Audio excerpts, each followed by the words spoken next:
everybody, it's Lisa Marie here. Hi, my sweet lifers. I hope you guys are having a beautiful, sweet week. I'm hanging out today again with another one of my beautiful co-authors, Lora, and we are talking about this book. You guys, we've got an event happening in Houston at the Fountain of Praise Church on Hillcroft. November the 1st. It's pretty much an all-day event. You pick up your books and check in. By 2. And then we've got a panel discussion. We've got a lot of stuff going on. Several vendors are going to be there. Cremation, life planning. What else have we got going on over there? You can pick up your book. Yeah. You can actually, on eBright, which is in the episode notes, you can actually register for free. And then you can also go through the different authors and you can select who you want to have sign the book. Or, like we were talking about on a couple of episodes back, buy one from everybody. There's 16 of us. That's a grand idea. It was my idea. Get 16 books, get all the signings that you need, and then those are your Christmas presents for this year.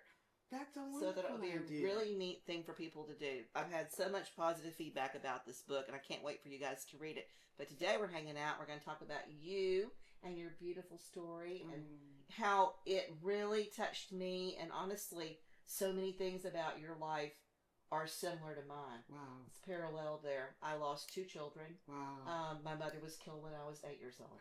Wow. So when I read your story, I was like, man, you know what? That's been an interesting theme through this book. So many of us wrote about our personal life experiences, not necessarily patient. Yes. There's a lot of doctors and nurses in here, but a lot of us wrote about, and of course I'm the artist. Y'all know that. You follow me. You've been following me. So I didn't come from that angle, but a lot of it was not patient oriented. Yes. It was really personally oriented. And I think, at least, that makes it makes us more suitable for the work that we do, because we can relate, not always in certain situations, but in our losses we can relate. And I always find a way for me to connect with my patients. Mm-hmm. Even I'm not a hospice nurse, I'm a home health nurse, so I take care of a lot of seniors, and they experience loss like on a long-term basis, loss of independence, loss of mobility, and so it helps me relate to them in a manner that makes them feel like, yeah, she gets it. She gets it. Yeah, and it's interesting because as we go through, and I'm sure people that read the book, some of them will get different things from different stories, obviously, but so much of it, the way that we respond, is so deeply rooted in our faith. Yes, and how we can draw strength from that. And for me, with my process, I had to hold on to the scripture that said that all things work together for the good, for those who love the Lord and are called according to his purpose. And I said, if I believe that, then I can't just waddle and mope around in my loss and not realize that sooner or later it's going to work out for my good. And I tell you, I've been at my church, the Fountain of Praise, where we'll have the book signing since 1988. No, 86. I remember because it was like my first year of RN school. I was an LVN straight out of high school, but it was my first year of RN school. And I say that to say most of my church members that will get the book and read it don't know that part of my story. Really? They don't. And they're flabbergasted. They said, we never knew that about you. But when they see me and when they see how I act and how I move, they know that part of my life had a big impact on who I am today as a woman. Absolutely. And one of the things that you first said in your chapter, which I've said so many times to so many people forever, when you lose a mother as a baby, basically, as a child, a young child, it changes you forever. Let me tell you, and I have to prep my siblings for my book, because the way I remember my mother's passing is not actually how she died, but I told it from my memory for it to be authentic. Right. And so my sister knows, and I really didn't know that part about how my mom died until way in my adulthood, that she had ovarian cancer. And in my book, in my story, I talk about her in the automobile wreck. Mm-hmm. Now, I think they all probably collided, maybe one had something to do with the other, but on her death certificate, it says ovarian cancer. But and I tell my siblings I had to make it my story and be authentic with how I experienced it for it to really come off for me. Mm-hmm. And so my older sisters know, but my younger sister and my brother, they don't know that that's how I wrote my story yet. Well, they'll be there. Yeah. Are they going to be there? Yes. Yeah. Yeah. And my sister had said she just had surgery yesterday, and she had said she was coming. Then she said she wasn't coming because she's got to wear a collar for forever. And then last night she said, I'm coming. Yeah. So I think that will be nice to have her there too. Yeah. And I talked about, in my story, I talked about losing Mom, and then I talked about losing our daddy. Our dad was a surgeon. And my mother was a nurse. Oh, wow. And she was killed at 31 in an auto train accident. And then Daddy dropped dead of a pulmonary embolism at 64 on his birthday. Wow. I was shooting pictures of pregnant, naked women and tiny babies, which is what I've done for almost 30 years. And I called my sister to wish Daddy a happy birthday because she was taking him to lunch. And she literally took him to lunch, and he walked into the garage, and he dropped dead right there. And she goes, he's not here. And I said, what do you mean? She goes, he's in heaven with Mom. And I said, what's going on with our parents? Oh, my God. One just walks out the door and gets hit by a train. The other one just drops dead in the garage. Like, what's going on with this? So we didn't get the experience of having, like, a hospice situation or any of that. But Nana lived to be 102. And she's our grandmother, my dad's mother. And she lived with us our whole life. And she was really very instrumental in raising us after Mom got killed. And was very parental more than grandmotherly. And wonderful death to see her live to be 102. And I mean, when that's what you expect. Like that, her death was like a really neat, and I use that word lovingly. It was because we all have to go. Yeah, we do. So it's kind of like if, at that point in my life I already knew like all this other death, and this was the best one yet, And everybody, like my siblings, my sister, well, my one sister, she won't go to funerals because our mom died, so she won't even go in the church. So she's always like preparing for everybody when the service is over for the gathering. And my older sister, she hyperventilates and just really loses it during a funeral. I'm the calmest one. And I had an older sister die of an aneurysm, and I promise you, at this memorial service, I felt like I had worked an 8-hour shift at the hospital because it was just stuff. Everybody was just losing it, and I'm like, and my family thinks that's real odd of me. Well, I don't think it's odd, and I respond the same way. When my brother killed himself last fall, it's been about a year ago since he killed himself. I was very calm about that. When my nephew killed himself, and he was 19 about 9 years ago, I was very calm about that, and actually wrote the eulogy and was there and drove into North Carolina and gave that at the service. I think that something changes in you when you lose a parent that young. Something just flips. There's a switch that's flipped because your response to death is no longer hysterical. Yeah. You automatically just know, like, I really think that that's one of the things that we have in common. Because when you experience it at that age, there's nothing that can happen to you that's greater than that. And I saw a part of your story where you talked about how a good life lived and how those people, when they pass, you just look at it like, oh, well, they had a good life. Whatever. I'm like that with my patients, or even when I'm looking in the obituary. Now, I might pause to read someone who may have been like a young person. Right. But if they 99 and a half or I'm like, oh wow, that was one, and I just keep it moving, and it just doesn't. It makes me feel like they did what they were supposed to do here on this earth. Yeah, and their life was well lived. I just had a patient die, bless her heart, 2 days ago, and she would have been 100 in 20 days. And I was, so she just shy of it. I had the thought, I was like, man, that family should have had her 100th birthday like a month early or something. She just had a stroke maybe 2 weeks ago and then never bounced back. Even at that rate, I kind of hoped that she would make it to 100. Yeah. I've had probably about 4 or 5 patients that have gotten to 100, but she passed, and I was like, I'll call her daughter to wish her condolences and tell her how good of a job she did, but I still felt like, okay, she did, you did good. You did good. Well, and I just feel like all of our lives that are here on earth, God has placed us here. Yes. And we have a purpose. And some of those purposes are not always just for us. Yes. sometimes those purposes are to teach somebody else or to help somebody else or to give somebody else the experience to be able to help so many more. Yes. So there's not this idea in my mind that everybody needs to live to be 100. Like whenever I was probably before Mama got killed, I was under the delusion that we should all live to be 100. But living, I'm 55 now, living through all of these different experiences of people here and people not, I feel like when they do go, no matter how young they are, that they've served their purpose because the Lord's will has been done. Yeah. And my strength in that faith got stronger during seminary. Oh, yeah. Like, I mean, and in my story, I talk about this, and I don't want to give all of it away because we want you to read the book, buy the book, buy the book, read the book. But in seminary, over the years, and Mother was killed, like I said, when I was 8, and over the years, that death date was like this big deal. Like, it was a big, big deal. And her birthday was too, but her death date was a big deal. And I remember many years, siblings would call and, oh, today's the day that Mom got killed at 3:30, and like kind of try to relive the whole thing. And I kind of got sick of that.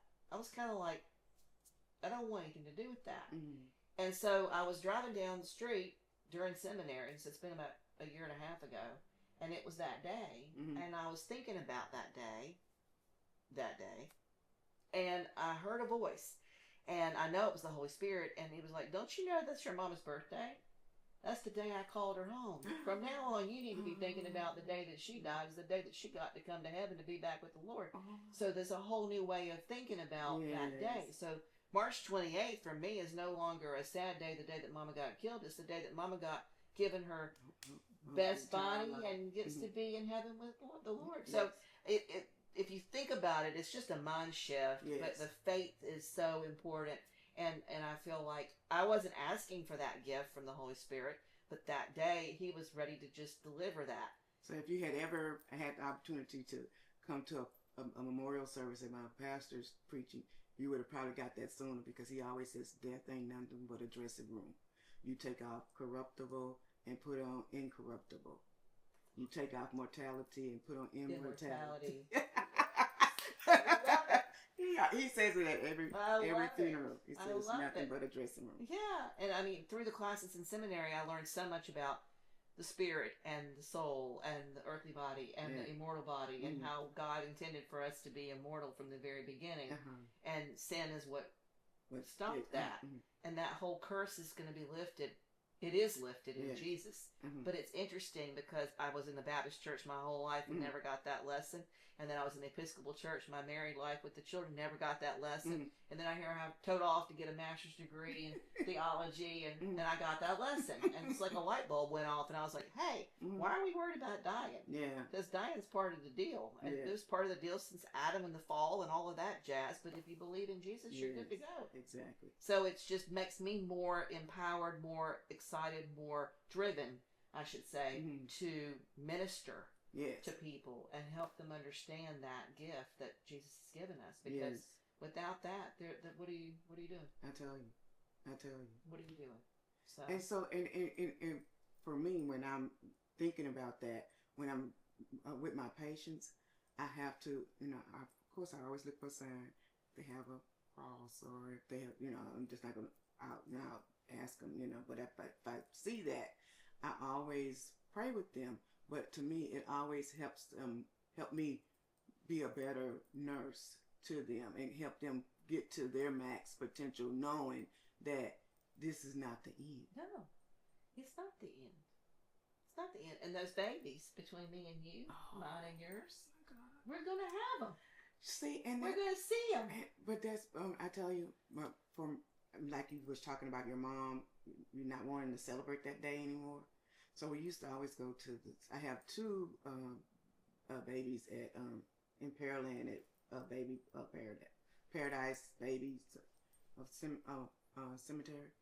And so my husband, we always used to go out there to on his birthday, or just once a year or something like that on my husband's birthday. One was our first one we lost right on top of his birthday. Right on top of his birthday. Well, to me, I stopped wanting to do. I don't go. And I asked him once, did he think that made me a bad mother because I didn't want to go to the cemetery anymore. I was like, they not there.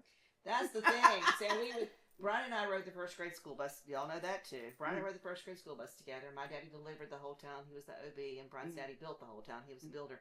And we've been married for 35 years. And we moved to Houston in 1991. And we would go home. Thanksgiving, Christmas, whatever. We go home, see the grandparents, those that were still alive. And I give the permission and give the credit card to the floral shop that did our wedding 35 years ago and did my mama's funeral and did my daddy's funeral. And I give them a credit card and I say, I want you to make sure in the spring for the birthdays, because both my parents were born in May, put fresh flowers out on their grave. And at Christmas time, I want you to do that too. But my mama used to say, Daddy told me, I don't remember because I was too little, but she wanted her roses when she was alive. She didn't need them when she was dead. But I always, out of respect, wanted to do something for them just so that, but when we go, there's a lot of times over the last 35 years that we've been married, we didn't go see Mom because she's not there. Exactly. And Brian would say when we first got married, he's like, do you want to go see your mom? I said, Mom's not there. Exactly. So, I mean, we can go if you want to go, but going over to the cemetery and feeding the ducks and sitting in front of a grave is just not really something that I want to do. Yeah, no, I still don't. I don't do it. Yeah. And but my husband, he'll go sometimes, but I don't. But when he read our story, my story, he cried really. He cried so hard. I'm like, I didn't mean to make you cry. Oh. He said, no, we're just thinking about our children. Yeah. Because my husband doesn't have any natural children, although we have 2 adult sons, but they are his stepchildren. But we have beautiful grandchildren. And so I know he would have been, he was a really good papa, and he was a really good stepdad.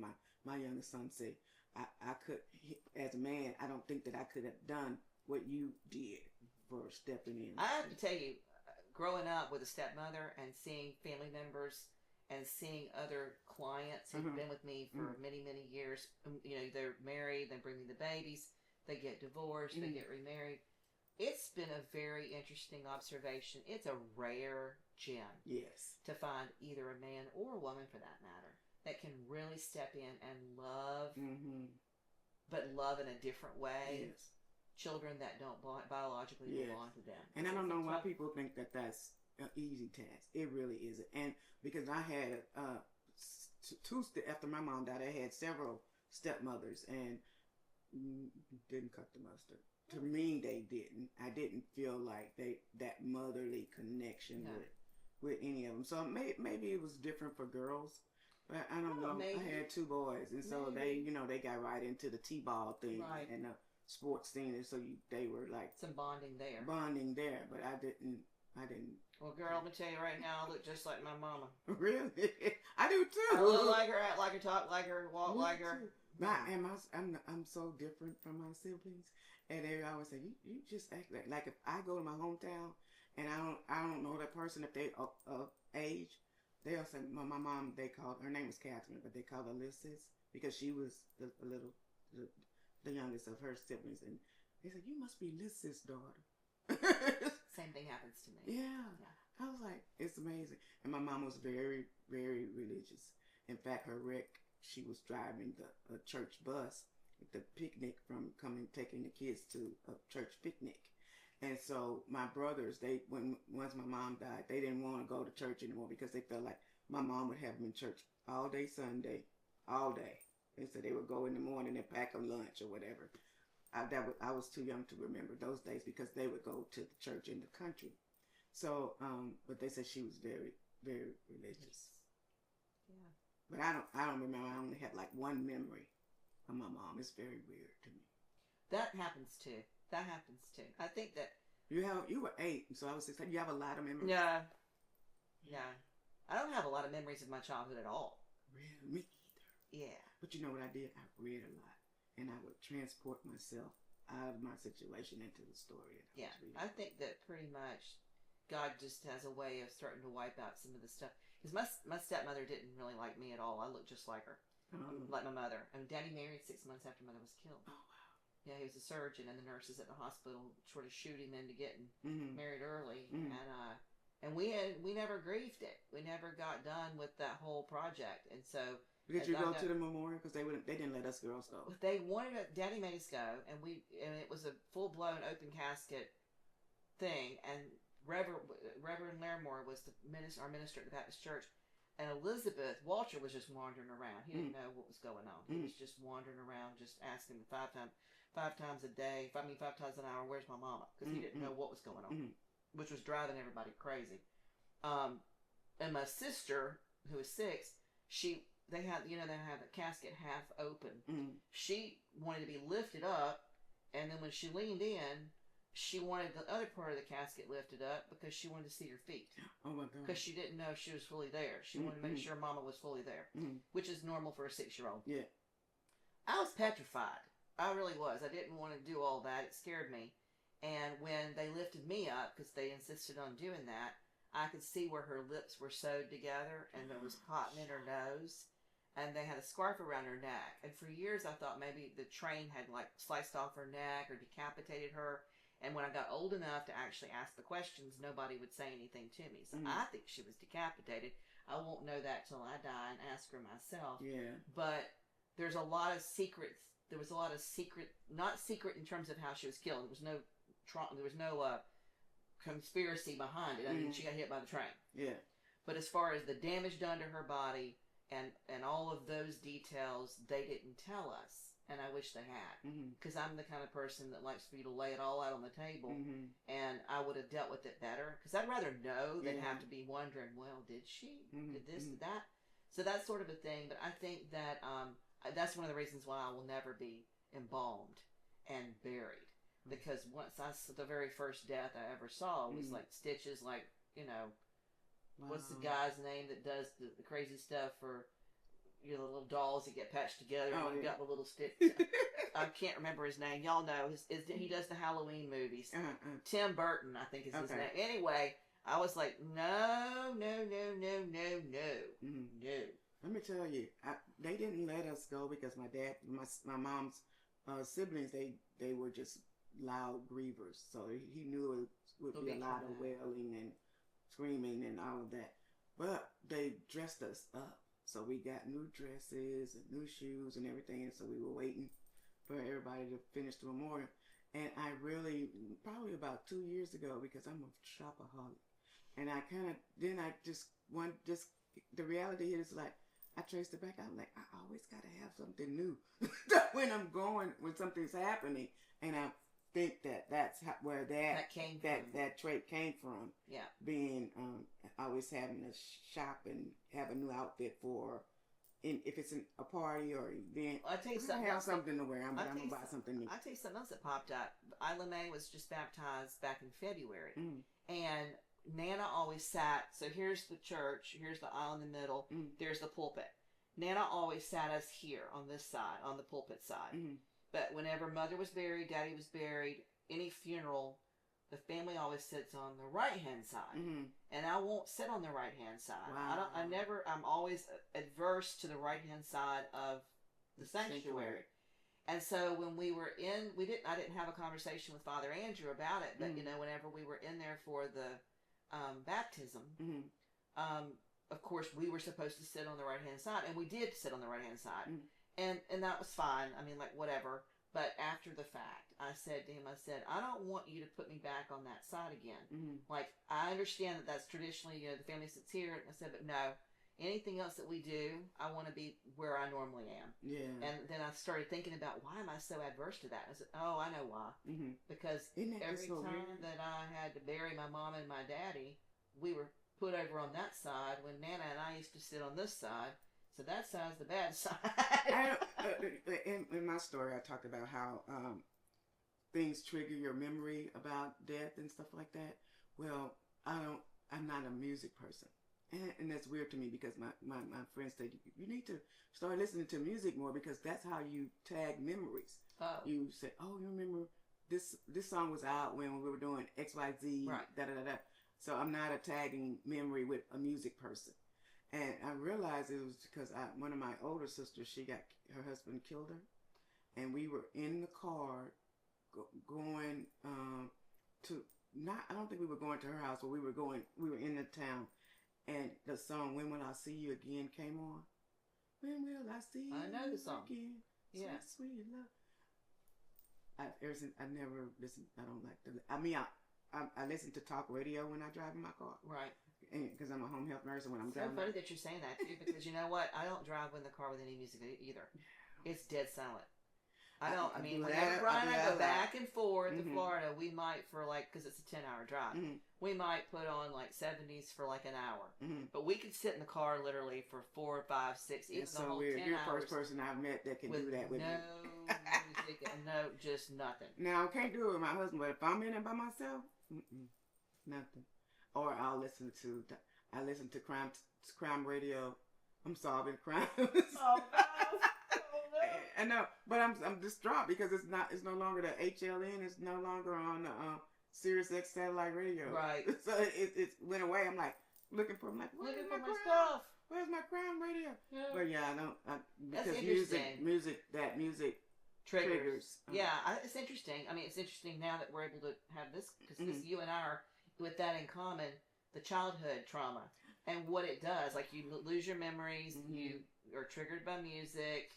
There's certain things that you just and I mean, literally, that was just recent because Isla May's just getting ready to be 1 next week. So we baptized her in February, and it was during the beginning of the year, I was like, hey, I don't like the right side of the church.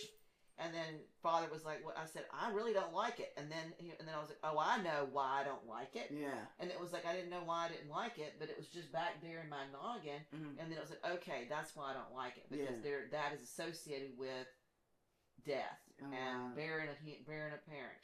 And that's when I had to sit over there. They made me sit on that side of the church instead of being where I normally am. And Nana, we didn't do it. Nana had a memorial service in Virginia, and I flew in and. She would, that bless her heart, she wouldn't die. She wouldn't die, Elizabeth, because she'd had a massive stroke, and she didn't come out of it. She was flailing. She'd had a blockage in her bladder, and I'd already paid for tickets to be here for Thanksgiving, and she had this bladder blockage. So they went in, and they were like, "She's 102. This is probably not a good idea." Well, Nana had everything done. Anything in the world she wanted done, they did. So she went septic. She went sepsis. Daddy found her in the beds before he died, and then drove her across the street. We always lived across the street from the hospital, so you could go catch the babies, because all the people in the practice were in the country, except for us. So anybody that was if they were on call, if somebody was walking in with a baby coming out, Daddy was in the car across the street. And so, he took her there, and then they had to rewire her intestines and put that bag on her. And they were like, "Man, she's she's 92 years old. What are we doing here with that? That's kind of dangerous." And Daddy was insistent that they do it, and she was too. And then she wore that for a couple of years, and then she decided one day she was done with that. They were going to have to reverse it. And they were like, "It's not a good idea to reverse it." And she goes, "It's fine if I die on the table. I want it reversed. I don't want this on me anymore." Wow. Well, she made it through that surgery. And then Daddy Nana was standing at the back door when her son, my dad was her only son, was walking in the back door, and he said to his mom at 100, she turned 100 in April, and then he had his 64th birthday, and they opened up the back door and looked his mama straight in the face and said, "Call 911, I'm dying," and then dropped right dead in front of her. And then she lived 2 more years. But it was one of those things where I think she probably had bladder cancer she probably had it. But when she was flailing, she wouldn't go. My sister called. She goes, "Alisa," I said, "What do you want me to do? I'm over here shooting pictures in Texas. Do you want me to fly in now and help you with her? Or do you want me to come in and help you with the funeral? We know she's going. There's nothing we can do to stop it. She's 102, and this is what we got. And she ain't coming for Thanksgiving. I've already put my head around that." And so 2 or 3 days went by, and Elizabeth called, and she goes, "Alisa, she ain't dying. You're the oldest granddaughter. She knows you're not here. Oh, she wanted you to come. She is not going to go until you get here." And I'll be damned if I did not get there. I flew into Charlotte. I got there, and I do all these crazy things because we do these crazy things when we have parents that die. I cut her hair. I bagged her hair. I sprayed the perfume that I gave her every Christmas under the tree. Her Estee Lauder. I ordered these big bouquet of flowers and her favorite purples and periwinkles and whites, and dressed her room and creamed her body in the Estee, and she smelled that and knew I was there, and then went to sleep and passed away. Wow. She knew I'd gotten home. She knew I was there. Wow. And so I left Elizabeth to tend to the other because she'd already done all the stuff. Yeah. We'd already picked out all the... That's the thing, too. At this meeting we're doing, it is so important for you to pick out your casket, pick out your cremation, get all your stuff in order. Yes. Write a book. Tell them what you want. Tell them the hymns you want sung, the things you want said, the stuff that you need to give away. Give it away before you're ready to get up and go. So much stuff I've seen in my life where people didn't give away their diamonds, people fighting over stuff.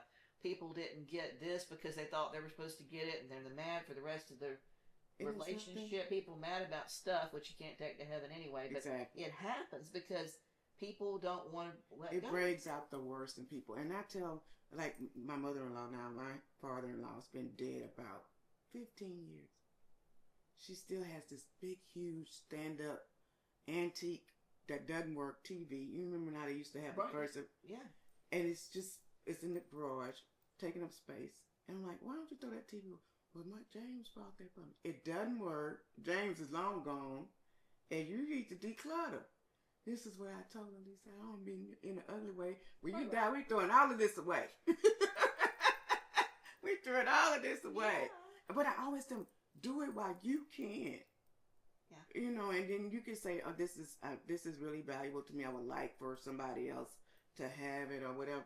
There's nothing worse than to see people go through and just disregard people's stuff only because it didn't have any value to you, and you shouldn't expect it to. I don't expect my stuff to have value to you because you didn't experience with it what I did. Right. But still, be thoughtful enough to make that process easier. Well, Brian's mother passed away. She was the last pillar to fall from all the family. And she passed away 3 years ago. And right before she died, she opened up her jewelry box and she said, you pick. And I was glad that she did that because when my grandmother and grandfather passed away, my mother's parents, they adored me. I mean, in another video, which you guys have seen, they dressed me like my mother. They called me my mother's name. They completely couldn't grieve. It was their baby girl that got killed. So for me, I became mother for them, which is a little weird. But I didn't know it was weird because that was the way I was. Raised. That was my childhood, right? But Granny had always promised me her amethyst ring, and I was born an hour and 20 minutes late to being on her birthday. And every birthday we celebrated together. And she didn't write it down. She told me my whole childhood, this amethyst ring is going to be yours. I was born on the 19th of February. You're born on the 20th. You were an hour and 20 minutes late. This is going to be your ring. And so my whole life I thought that was going to be my ring because she told me that was going to be my ring. And when Mother died and then my uncle died, the only one left was my aunt. And my aunt took everything. Oh, wow. And I never got that ring. And Never? Never, ever. And so I know how things roll. And so I know personally, if I already need to write down everything I want everybody to have. Yeah. So right now in my 50s. So if I do like Mama did and drive out of here one afternoon and somebody kills me, it's in a piece of paper. Here's what I wanted you to have. But if I live long enough to be old, I want to be able to say to my grandbabies and my great grandbabies, hopefully, here's the diamond that I got when I was 16. I want you to have it. This is the pearl ring I got whenever I was 15. I want you to have that. Yeah. I want to be able to hand deliver to the children. And it has more value. And it's the meaning behind it. But I knew I was supposed to get that ding-dang ring. And I don't know that I'll ever see that ring. I don't know, Alisa. I think I would have made my way to the house before Meemaw died. And well, what they did was the oldest child took them out of their house, sold the 2 houses, took all their stuff, put them in a nursing home, and that was that. I deal with that all the time, and I promise you I should have been a social worker, and I feel like when I ended up in home health, it was like one big old social worker nursing circle. So I get to do social work and nursing. Just today, I had 2 sisters wanting to take the lead in their parents' care, but they tussling. And so one calls me, and I'm on the phone with them 20 minutes and saying, this is what's got to happen. And you need to make sure that this doesn't happen. And then another one calls and starts the conversation out. Oh, no, ma'am. I have the same conversation. And so then before she hangs up, she said, you need to make sure that I'm the only one that you have these conversations with, and we communicate everything. 5 minutes later, the other sister calls back. I said, no, ma'am. Your sister just called. And she said that I'm only supposed to talk with her, and you guys, I told her nicely, you guys work it out, and you call me back, and if you still have those questions after you talk to her, I'll answer it. But the tussle is real within families, and that watching those type of situations made me also less judgmental. Because I say, because we don't have all of the history, family history, and know all the dynamics, that I can't interject my thought process. I've been in funerals where I've had to struggle with trying to have somebody to take care of the patient and finding someone to come and get them out of the bed in the morning and put them in the bed at night. Never see anybody. This lady was a foster mother. This particular lady I'm talking about, she was a foster mother. She had photos of all races of children and her having these kids in her life. And she was a minister. But nobody showed up. So they told me I didn't have all the information. I didn't have all the data. So I couldn't. But at the funeral, I'm sitting in the back, and I promise you, I snuck in our videotape. I told my office, those are her granddaughters. They were singing hymns that she taught them. And I thought, I've been taking care of her about 2 years, and I've never seen any of them. It's just amazing, the dynamics in family, how you have to really take a position of not judging because you don't know. You don't know. Yeah. Well, with Mom, of course, Brian's mom, of course, we weren't there. Mm-hmm. We weren't in North Carolina. You know, we were moved here. Mm-hmm. Brian's father and mother moved us to Texas to do real estate for the family. So we were here because they moved us here. Mm-hmm. I was in art school in Savannah, Georgia, and probably would have graduated with my interior design degree and moved back to North Carolina. You know, I would never have made it to Texas. Texas was not my on your radar. No, but because he moved us here, we have stuck here. And of course, the photography business has taken off, and I've been shooting the Astros and all kinds of famous people, and whatever. I mean, the studio took off crazy big. It never would have happened in North Carolina because you just didn't have the same dynamics, and the people around you, and the same groups of famous people around you. And Houston's a bigger city, a bigger opportunity. But when Brian's mother was declining, they were taking shifts. The other siblings were, and there wasn't an animosity about it. No, it was not point blank spoken. But it was obvious to me it's always going to be that Brian's a baby, and he got to bail on the hard days of the last days of Mama, you know. But that's not, I mean, technically, we were moved. Yeah. And I get that story all the time. You know, I'm the only one. I'm the only one. The woe is me. I don't get on that bandwagon. I know. But my sister wanted to take Nana, but I wanted to take Nana. Oh, we fought over my dad. And Nana came here, and I sat her down. I said, hey, first off, she wasn't going to get on an airplane, you know, because she was like, airplane, right? Because that wasn't even, they didn't even have airplanes. They were doing horses and buggies when she was growing up. So airplane was like a big deal to get, and she had 2 hip replacements, so she's sending alarms off with the metal detectors and all that hoopla. But we got her here. And I sat her down, and I said, Nana, I want you to stay. I flew her sister in from Virginia, and I put a little cot in that room, which used to be where we show pictures, close to the bathroom, and I had her walker, and I had planned the whole thing for her to stay. Whatever she wanted, strawberries covered in chocolate rockfish, she had a big old list of stuff, everything she wanted, I ordered up, whatever you want, just stay. And she looked at me, and she said, I know if I stay in this house with you, that when I die, you're going to cremate me and put me on the shelf with your cats. You will not take me back to Virginia and bury me with your grandfather. And I said, that's potentially true. And she said, well, I just don't think that's a good idea. I think I need to die in North Carolina. And my sister did an excellent job.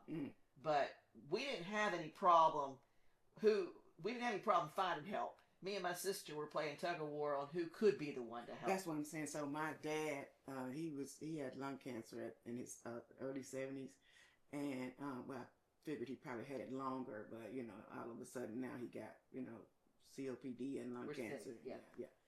So my sister, he was living with me, and I'm the nurse. Well, my older sister came and got him, and so I'm mad, and I shouldn't even say this on camera, but she was my dad's outside daughter. Gotcha. So, but he loved her dearly, and so she was my older sister that died of an aneurysm. Anyway, she took him, and I was like, I'm just beside myself that you took my daddy, and I'm the nurse or whatever. But it was the best option because he needed people to be in the house, and I was You're not gone. You're I'm gone all the time, yeah. and nobody was ever at the house, and so yeah, we had that little tussle too. Who's gonna take care of my dad? I mean, it's just what I love though about this whole project is how many new friends I've made. I'm just so excited about being. I can't believe our stories are just so parallel, and how the similarities and how we both dealt with them pretty much the same way. And what we have to think about, and I think about for the story, is that how it will help someone else that has that parallel story, and don't and feel like they're alone. I know for me, having multiple losses with my babies, I was just thinking that it can't be anybody. When it happened to me the first time, my thought was, that can't happen again. It can't happen again. That won't happen again. So let's just try again. It's just, that was fluke. That is not gonna happen again. And then when it happened again, it's like, it definitely can't happen again. Then it happened again. I'm like, Jesus, you got a sense of humor. This is not happening. I know, and he really does. He does. He really, really does. I mean, it's kind of interesting. A lot of stuff that I've learned in seminary, they never taught at church. Yeah. Little stories. I never knew Noah was a drunk. I had no idea all these different. I never did rapes in the Bible. All this stuff's in the Bible. They didn't talk about that in church. Oh yeah. We didn't get all of those things into Sunday service, but we got it in seminary. Yeah. And some of the snarkiness that Jesus was with people that didn't believe, wouldn't believe, and he was having to go up against. Yeah, he's got a serious sense of humor. I believe that with my whole heart. Yeah, a serious sense of humor. And not only that, you just never know what you're going to get. Yes. Like, and something looks like it's absolutely horrible, terrible, no good, and then, like you said, he makes good out of it. You could never have ever told me that I would be a productive, happy person, a compassionate person while I was going through my losses. You couldn't have never told me that. Yeah. I just thought it was just going to be darky forever, ever. I'll never ever light again in my life. Yeah. Because I couldn't see it then. Even as I started coming out through the light, you know what made me get to the light? What? Sharing my story with other women that were going through losses. It was a social worker at St. Luke's who took me and asked me to do what we're doing now, record some videos. And we did some training for some social workers in Mexico. She was going to do a class or whatever. Right. And we talked about my story, my losses, for her to do her training video. And that started my coming to light, understanding, telling my story, and being able to tell it without bursting out crying, and being able to see the good in it to help somebody else. Yeah. It's interesting. God does do that. Yeah. He really does. He just figures out a way to, even when it's stuff that's not our fault. Yes. Reroute it. Yeah. Reroute it. I remember whenever I went in I did a heart cath right around COVID, like right before COVID. And the guys came out of that and they're like, holy crap, you've had like multiple heart attacks and your heart's rewired like a monkey. And did you ever have any pain? I'm like, no. And it's like, well, you're like a 70-year-old heart and a 50-year-old body. This is crazy. Like I had like almost 100% blockage and they did 2 stents. But I mean, they were like very gingerly trying to be careful with me. Like, when are you going to quit photographing children? We need to get you to the hospital. And I'm like laughing it off thinking, what are you talking about? And they were like freaking out. And I'm like, it's nothing to freak out about. God wants me here. He's not done. Yeah. God will take me when he wants me to be home. Completely confident in that. Yeah. So I lay my head on the pillow at night and I say, I'm sorry for whatever I did wrong today and didn't do and all the things. But I know that when the good Lord's ready for me to go, he's going to take me. And I try to prepare everybody when they see me, when I hug you and kiss you, that you just saw me. Hug you and kiss you when I first meet you. Hug you and kiss you when I leave you. Hug you and kiss you every time I see you. Because I don't know where I'll be. I don't know if I'll be here. But I learned that lesson from Mama. From that experience with Mama. And I've learned that no matter what happens, he will take care of it. I tell you, my husband does that. And his grandmother used to tease him and say, he would just get ready to go to the store or whatever, and he'd come and kiss me or whatever. He kisses me every time he comes home and every time he leaves. And his grandmother used to say, "You're just going to the grocery store. You're just going to the corner store. She ain't going nowhere." But that's a habit that he started when we were dating. And I'm so, as we age, I'm thankful for that because we have some really good friends. We're having going to Memorial tomorrow. Sunday sat down to take a nap and never woke up. He was 67. They married 30 plus years, and not even any worked out. Fussed at us about what we put in our bodies, about our nutrition and diet. So, you just never know. When he's ready. When he's ready. It doesn't make any difference. That's why I tell these cardiologists and people that want to do exercises, I'm like, whatever. you think you know what? I can't have a little red meat and a little vodka. Let me just share something with you.